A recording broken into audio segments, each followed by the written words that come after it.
Yeah, let's bring in Mike Korobanix. He is a defense lawyer and a law and crime analyst. He is in New Jersey today. Hey, Mike, thanks for your time. Thank you for having me on, Todd. All How are you right, so today? you're following this like we are. Your reaction, surprised or not? Um, I am not surprised when I see how it was decided that this was not a unanimous decision by the court. The court was split. I believe it was a 4-3 decision.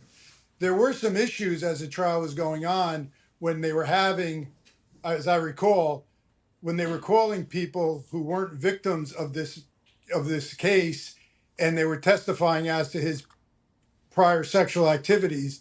So I think this was a issue that the appellate division looked at carefully, and obviously they looked at it carefully if there was such a split and it was a 4-3 decision. Just because they overruled it, though, it's going to be interesting to see what the state is going to do. Are they going to go to the Supreme Court of New York to see what their decision is? So it's going to be interesting, and I don't think it's going to be so quickly decided how he will go to trial. Yeah, so you're saying that the prosecutors could appeal the appeal to the Supreme Court, and we'll see. Meantime, he's still serving time for that separate rape conviction in California. What does it mean for Harvey Weinstein? Can you just give us a sense, Mike? Does it change much for him in the here and now? I think from a technical legal point it does, but as you pointed out, I mean, look at his age. He's got a 16-year sentence that he's serving already, and so it'll be it's going to be interesting to see where they're going to go with this and how they're going to retry it, or are they going to bother to retry it and see if they can resolve it. Yeah, I know he's 72 years old, so there's that. You talked about the fact that the original judge allowed some of those testimonies from women, over allegations not tied to the original case. And I remember, Mike, we covered it extensively at the time, that was a controversial decision, that some had said, that is sort of wading into dangerous territory because that could allow, Weinstein's defense lawyers to win an appeal. I remember, it was talked about 4 years ago, and here we are. Yeah, absolutely. Careful what you wish for because you may get it. And as a prosecutor, sometimes and I was a former assistant prosecutor, is you don't always have, just because the court ruled in your favor, I don't always think it's the best tactic to go forward if, in fact, it puts you in danger. And it seemed like they had other evidence here. So by overdoing it, obviously it didn't help them since now the conviction's been reversed. Hey, what about those original trial witnesses? Would they be forced here, Mike, to testify again potentially? Yes, if they're available, absolutely they would be. So they have to go through it again.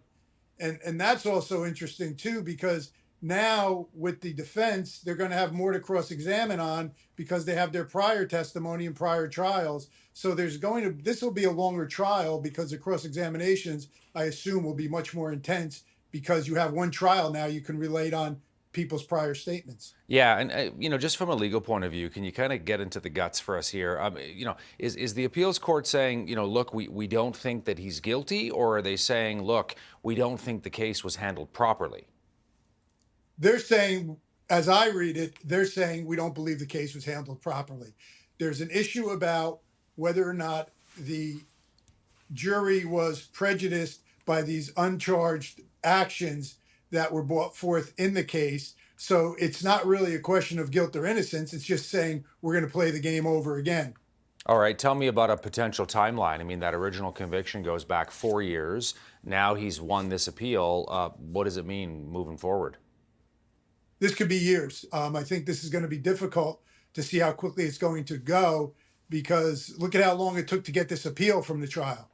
So if they go to the Supreme Court, it's very difficult, especially since, although I know the pandemic was a couple of years ago, it really backed up a lot of the legal system with the courtrooms and things of that nature. So it will be interesting to see where this is going and how soon it will be handled. Yeah. Does the case in New York, Mike, have any bearing on what happened in California? Not that I'm aware of, because there are two separate incidences. And I think that's a great point you bring up, because that may be because it's a 16-year sentence. And if it's still, I don't know if it's being appealed or the appeal was decided already. It may make New York say, you know what, is it really worth it? Because he's almost doing it at his age with 16 years. That's almost a life sentence. So it may be something they may look to resolve. Yeah, Mike Korobanik's joining us from New Jersey. He's a criminal defense lawyer and a law and crime analyst. Hey, Mike, good to see you. Thanks for your time. Great insights, my friend. Thank you. Appreciate being on. Have a great day. You too.